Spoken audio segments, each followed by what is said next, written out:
채식 다이어트.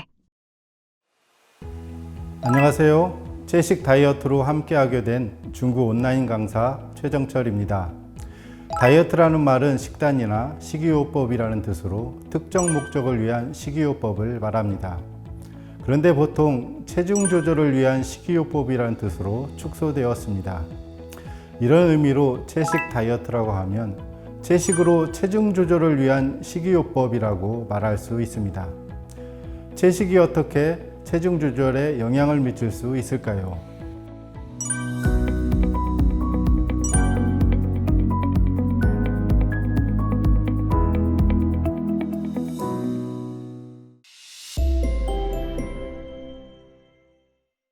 먼저 우리 몸의 소화기관과 조절 기능에 대해 알아봅시다. 우리 몸은 어떻게 소화 과정이 진행될까요? 우리가 음식을 먹으면 입에서 잘게 부수고 식도를 거쳐 위, 소장, 대장을 통해 소화 흡수 과정이 이루어집니다. 그런데 어떤 음식을 먹으면 금세 소화되어 에너지가 넘치지만 어떤 음식을 먹으면 소화가 오래 걸리고 속이 더부룩하고 힘들고 지칩니다. 바로 우리 몸에 맞는 음식을 먹었을 때와 우리 몸이 소화하기 힘든 음식을 먹었을 때의 차이입니다. 우리 몸에 맞는 음식을 먹으면 힘을 주고 건강을 주지만 그렇지 않으면 피곤하고 비만해지며 질병에 걸릴 수 있습니다. 그러므로 우리 몸에 맞는 음식 또는 식단과 음식 조합은 어떤 것이 있는지, 우리 몸에 부적절한 음식 또는 식단과 조합은 어떤 것이 있는지 이를 아는 것이 중요합니다. 다음은 치아 구조입니다. 초식동물의 치아는 송곳니가 없고 앞니와 어금니 구별 없이 모두 어금니처럼 균일합니다. 이는 무엇을 자르고 찢기보다 풀을 갈기에 좋은 구조입니다. 육식동물의 치아는 어금니가 거의 없고 송곳니 중심입니다. 고기를 찢기 좋은 구조입니다. 어금니가 발달되어 있지 않기 때문에 음식을 씹지 않고 덩어리째 삼킵니다. 그런데 사람의 치아는 앞니가 얇고 날카롭고 초식동물처럼 어금니가 발달되어 있습니다. 날카로운 앞니로 사과나 과일 등을 자르고 어금니로 잘게 부수는 작용, 견과류나 곡식을 어금니로 잘게 부수는 작용을 잘할 수 있습니다. 고기를 찢거나 뜯어내는 일은 잘 하지 못합니다. 다음은 위산 분비입니다. 위산은 고기를 소화하는 필수 소화 요소입니다. 육식동물은 사람보다 10배 정도 많은 위산을 배출하고 고기를 빨리 소화시킵니다. 그런데 사람은 육식동물에 비해 위산이 10배 정도 적게 분비됩니다. 이는 고기를 소화하는데 10배 정도 힘들다는 말이고 소화기관에 10배 정도 무리를 주고 몸을 지치고 힘들게 한다는 말입니다. 다음은 장의 길이입니다. 사람의 장의 길이는 육식동물보다 3배 정도 깁니다. 사람은 음식을 소화하고 배출하는데 20에서 30시간 정도 오래 걸리는 데 반해 육식동물은 사람에 비해 3분의 1 정도 빨리 소화를 끝내고 배출합니다. 그만큼 육식동물은 고기 소화를 빨리 끝내고 소화할 때 발생하는 산, 각종 분해물, 독소를 빨리 배출합니다. 사람은 3배 이상 장에 머물기 때문에 산, 각종 분해물, 독소를 배출하는데 더디고 이로 인해 암이나 각종 질병이 발생할 수 있습니다.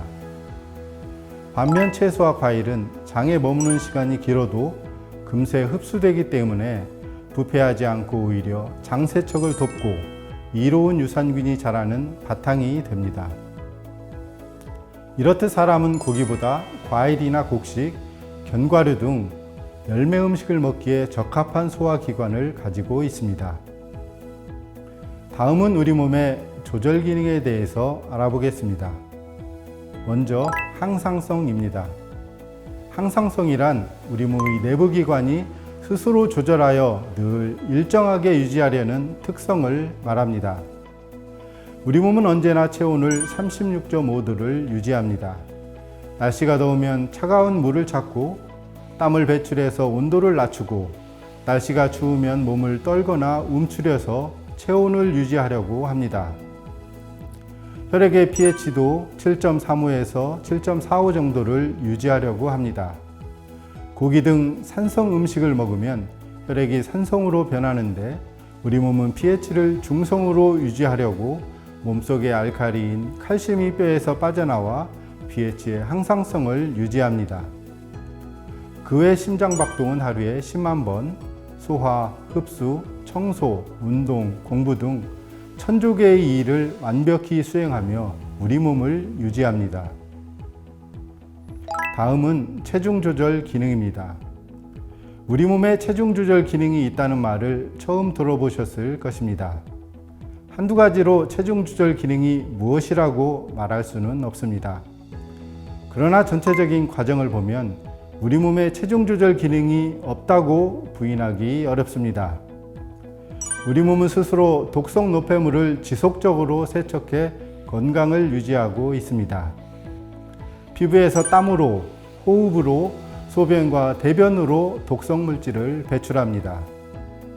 어느 정도 배가 부르면 식욕 억제 호르몬인 렙틴이 배출되어 식욕이 떨어지고 운동을 하거나 에너지를 쓰면 배가 고프고 음식이 먹고 싶어집니다. 수분이 부족하면 물을 찾게 되고 자기 몸에 필요한 음식을 만나면 충분히 먹게 됩니다.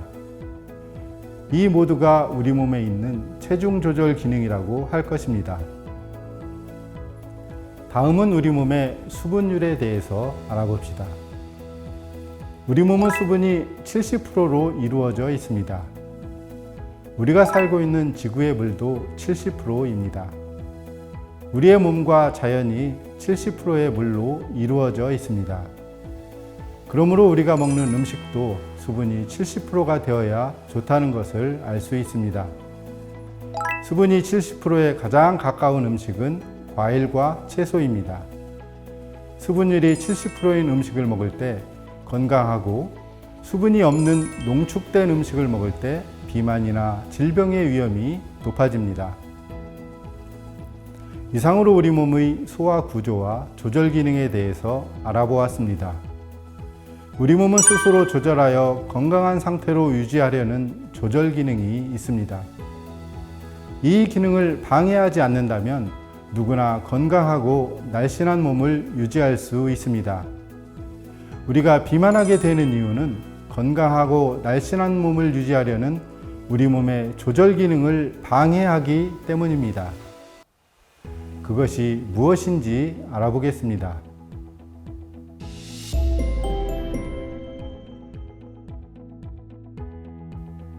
두 번째로 우리 몸의 조절 기능을 방해하는 비만의 원인에 대해 알아봅시다.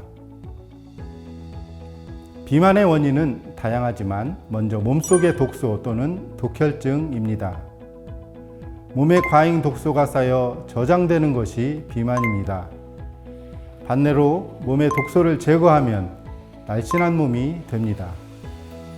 우리 몸은 매일 신진대사 과정을 통해서 독성 노폐물이 만들어집니다. 또 우리가 먹는 음식을 소화시키지 못하거나 효율적으로 이용되지 않는 찌꺼기가 독성 노폐물로 만들어집니다.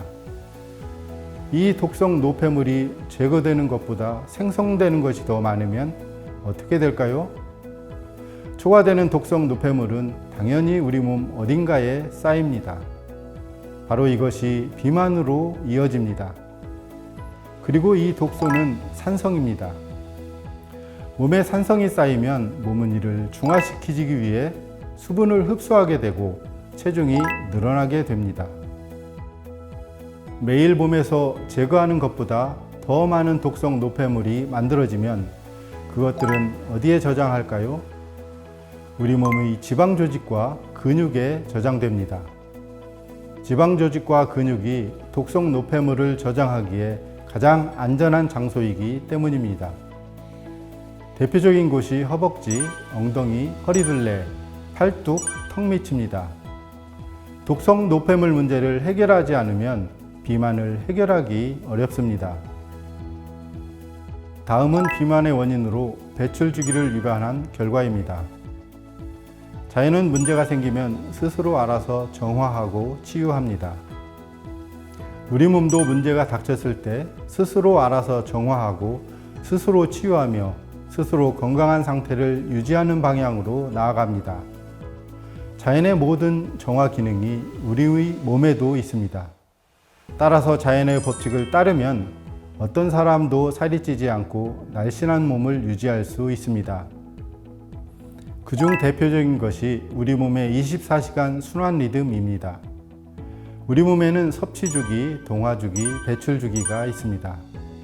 낮 12시부터 저녁 8시까지가 음식을 섭취하는 섭취 주기이고, 저녁 8시부터 새벽 4시까지가 우리가 섭취한 음식을 사용하여 우리 몸에 필요한 조직에 보내거나 보수하는 동화 주기입니다. 새벽 4시부터 낮 12시까지 우리 몸의 노폐물과 음식 찌꺼기를 배출하는 배출 주기입니다. 배출 주기를 지키지 않을 때 독성 노폐물을 배출하지 못해 비만이 됩니다.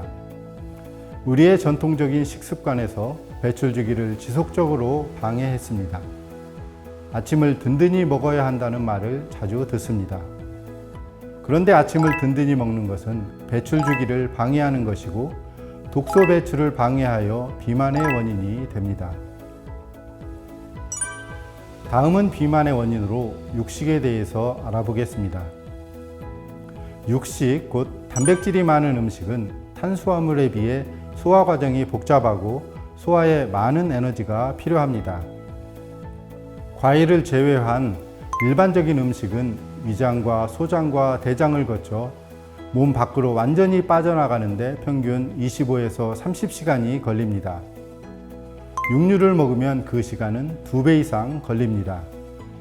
그래서 고기를 먹으면 소화에 시간과 에너지를 많이 쓰기 때문에 독성 노폐물을 제거하는 데 사용할 시간과 에너지가 그만큼 줄어들게 됩니다. 추가된 단백질은 우리에게 에너지를 빼앗아갈 뿐만 아니라 우리 몸속에서 독소를 뿜어냅니다. 그 중에 많은 양의 요산을 우리 몸의 내부에 뿜어냅니다. 육식동물의 간은 우리보다 12배에서 15배나 많은 요산을 제거할 수 있지만 우리 몸의 간은 소량의 요산만을 제거할 뿐입니다. 제거되지 못한 요산이나 독성 노폐물은 우리 몸 어딘가에 저장됩니다. 그 노폐물을 제거할 시간과 에너지가 생길 때까지 체중은 줄어들지 않습니다. 다음은 비만의 원인으로 지방에 대해서 알아보겠습니다. 앞에서 육식이 비만의 원인이라고 말했습니다. 그런데 육식인 고기를 먹을 때 지방도 같이 먹게 됩니다. 고기를 먹을 때 함께 먹는 지방이 살찌는 원인 중에 하나입니다. 지방은 우리 몸이 굶주릴 때를 위해 저장되는 음식입니다. 지방은 우리 몸에 지방으로 저장되기 가장 적당하고 저장할 때 에너지가 가장 적게 들어갑니다. 섭취한 지방은 힘들이지 않고 즉시 몸에 지방으로 저장됩니다. 고기, 생선, 계란, 우유, 유제품 등 고지방 식품을 먹고 나면 장이 그 지방을 흡수해서 수만 개의 저장용 지방세포로 전환됩니다. 반면 지방은 에너지원으로 잘 사용되지 않습니다. 지방은 탄수화물에 비해 소화 과정이 복잡하고 에너지도 많이 듭니다. 우리 몸은 소화하기 복잡하고 힘든 지방을 평소에 에너지원으로 사용하지 않습니다. 평상시 우리 몸은 탄수화물을 주 에너지원으로 사용합니다. 지방은 최후의 수단으로 사용합니다. 우리가 굶주리거나 기아 상태이거나 장시간 운동을 할 때 최후의 수단으로 지방을 꺼내 에너지원으로 사용합니다. 그러므로 장시간 운동이나 간헐적 단식을 하지 않는 한 평상시 먹는 지방은 대부분 우리 몸에 저장되고 한 번 저장된 지방은 잘 사용되지 않습니다. 다음은 비만의 원인으로 가공 탄수화물에 대해서 알아봅시다. 다이어트를 할 때 많은 사람들이 탄수화물을 줄여야겠다고 말합니다. 이는 탄수화물을 많이 먹으면 중성지방으로 바뀌어 지방으로 저장되기 때문입니다. 그런데 사실 탄수화물을 먹어서 지방으로 저장되려면 우리가 더 이상 먹을 수 없을 만큼 많은 탄수화물을 먹어야 합니다. 우리가 일상적으로 먹는 탄수화물은 지방으로 저장되지 않습니다. 그렇다면 탄수화물을 먹으면 비만해진다고 말하는 이유가 무엇일까요? 정확히 말하면 지방이 많이 포함된 가공 탄수화물 때문입니다. 가공 탄수화물은 빵, 과자, 라면 등을 말합니다. 가공된 탄수화물에는 우리가 잘 인식하지 못하는 지방이 많이 포함되어 있습니다. 보통 20에서 30%의 버터나 기름이 포함되어 있습니다. 가공 탄수화물과 함께 먹는 지방으로 인해 살이 찐다고 말할 수 있습니다. 다음은 비만의 원인으로 우유에 대해서 알아보겠습니다. 우유에는 성장 호르몬이 많이 있습니다. 성장 호르몬은 글자 그대로 빨리 성장하도록 돕는 호르몬입니다. 우유나 고기를 통해 성장 호르몬을 흡수하게 되면 사람도 빨리 성장합니다. 또 우유에는 인슐린 유사 성장인자가 있습니다. 인슐린은 우리에게 필요한 당을 흡수하도록 세포의 문을 열어주는 역할을 합니다. 인슐린 유사 성장인자 또한 빨리 당을 흡수하도록 해서 성장을 돕습니다. 성장 호르몬이나 인슐린 유사 성장인자의 증가는 우리 몸을 빨리 성장하게 합니다. 다른 말로는 빨리 크게 또는 빨리 비만하게 합니다. 영아기 때는 빨리 크는 것이 중요하지만 성인에게 빨리 크라는 말은 빨리 비만해지라는 말과 같습니다.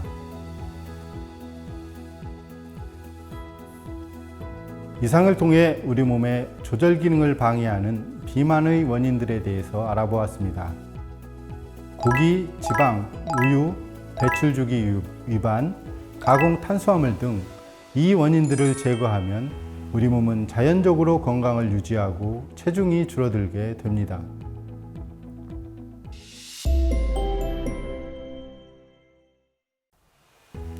이제 마지막으로 살이 빠지는 채식 다이어트 방법에 대해서 알아봅시다. 먼저 살이 빠지는 원리에 대해서 알아봅시다. 앞에서 우리가 살찌는 이유가 독소라고 말했습니다. 살이 빠지는 원리는 우리 몸에 쌓인 독소를 배출하는 것입니다. 독소 배출을 잘 하려면 새벽 4시에서 낮 12시까지 독소 배출 주기를 방해하지 않는 것입니다. 밤 사이에 쌓인 독소를 배출하도록 돕는 것입니다. 다음은 독소 배출을 할 수 있는 시간과 에너지를 많이 얻는 것입니다. 우리 몸에서 가장 에너지를 많이 소모하는 곳이 어디인지 아십니까? 네, 그곳은 바로 소화기관입니다. 우리 몸은 음식이 들어오면 최우선적으로 소화를 시킵니다. 음식이 소화되지 않으면 부패하고 생명이 위험하기 때문입니다. 우리 몸은 음식이 들어오면 제일 우선적으로 소화에 시간과 에너지를 씁니다. 그래서 소화 시간은 최소한으로 줄이는 음식, 에너지는 최대한으로 얻는 음식을 먹는 것이 살을 빼는 원리입니다. 그러면 어떤 음식을 어떻게 먹어야 소화 시간이 적고 많은 에너지를 얻을 수 있을까요? 한 끼에 한 가지 음식을 먹어야 합니다. 한 끼에 한 가지 음식을 먹는다는 것은 과일이면 과일만, 밥이면 밥과 채소만, 고기면 고기와 채소만 먹으라는 말입니다. 과일과 밥과 고기를 섞어 먹지 말라는 말입니다. 채소는 어떤 음식과 같이 먹어도 됩니다. 한 끼에 한 가지 음식을 먹을 때 가장 빠르게 소화할 수 있습니다. 과일의 소화 시간은 20에서 30분 정도 걸립니다. 과일은 제일 소화 시간이 짧은 음식입니다. 그 다음은 곡식, 탄수화물 식품입니다. 곡식은 2시간의 소화 시간이 걸립니다. 그 다음은 육식, 곧 단백질 식품입니다. 단백질 식품은 4시간의 소화 시간이 걸립니다. 그러나 과일이나 곡식, 고기 등을 섞어 먹으면 8시간 이상이 걸립니다. 그러므로 한 가지 종류의 음식을 먹는 것이 소화 시간을 단축하고 많은 에너지를 얻을 수 있습니다. 소화시키고 남은 시간과 에너지로 우리 몸은 스스로 우리 몸의 독소를 제거하고 보수하며 건강한 몸을 만들 것입니다. 다음은 섞어 먹지 말아야 합니다. 우리 몸은 위에서 한 가지 이상의 농축 음식을 동시에 소화시킬 수 없도록 만들어져 있습니다. 인간은 여러 가지 형태의 소화기관을 가지고 있지 않습니다. 섞어 먹는다는 것은 과일과 밥과 고기, 우유와 서로 다른 종류의 고기 등 다른 종류의 음식과 같이 먹는 것을 말합니다. 곡식과 고기를 함께 먹는 음식 조합은 가장 소화시키기 어렵고 소화 시간이 많이 걸립니다. 곡식과 고기를 함께 먹으면 8시간 이상의 소화 시간이 걸립니다. 고기도 여러 종류를 섞어 먹을 때, 예를 들면 우유와 고기를 섞어 먹으면 소화 시간은 더 늘어납니다. 고기의 단백질도 단백질마다 성격이 아주 다르고 복잡하게 구성되어 있기 때문에 섞어 먹으면 소화 시간이 오래 걸리고 많은 에너지를 사용합니다. 이처럼 섞어 먹으면 거의 하루 종일 음식을 소화해야 하고 몸이 가진 에너지를 하루 종일 소모해야 합니다. 그러므로 섞어 먹으면 독소를 제거하고 우리 몸을 유지보수할 시간과 에너지를 얻을 수 없습니다. 다음은 수분이 많은 살아있는 음식을 먹어야 합니다. 우리 몸의 70%가 수분으로 이루어져 있습니다. 수분은 영양분을 운반하는 일 외에도 우리 몸으로부터 노폐물을 제거하는 해독작용을 수행합니다. 몸무게를 줄이는 데 있어서 정화나 해독은 가장 중요하고 가장 먼저 선행되어야 합니다. 우리 몸에 있는 것은 그것이 무엇이든지 깨끗하게 세척해야 합니다. 그러려면 우리는 수분이 70%인 음식을 먹어야 합니다. 수분이 많은 음식은 과일과 채소입니다. 또한 날씬한 몸매로 활력이 넘치고 원기왕성하게 살려면 살아있는 음식을 먹어야 합니다. 살아있는 몸은 살아있는 음식으로 만들어집니다. 살아있는 음식은 자연 그대로의 과일과 채소, 현미, 보리, 밀, 감자, 고구마 등 곡류와 견과류 등이 살아있는 음식입니다. 이런 살아있는 음식에는 사람의 생존에 필요한 비타민, 미네랄, 탄수화물, 아미노산 등이 많이 포함되어 있습니다. 특히 과일에 내재한 생명의 힘은 다른 어떤 음식과도 비교할 수 없습니다. 과일은 소화 시간이 짧고 많은 에너지를 갖고 있어 몸에 쌓인 찌꺼기를 몸에서 씻어내는 기본적인 성질을 가장 많이 갖고 있습니다. 또한 우리 몸에 필요한 영양소를 골고루 갖추어져 있습니다. 세척 작업을 완수하는 가장 효과적인 방법은 수분 함유량이 높은 음식, 곧 과일과 채소입니다.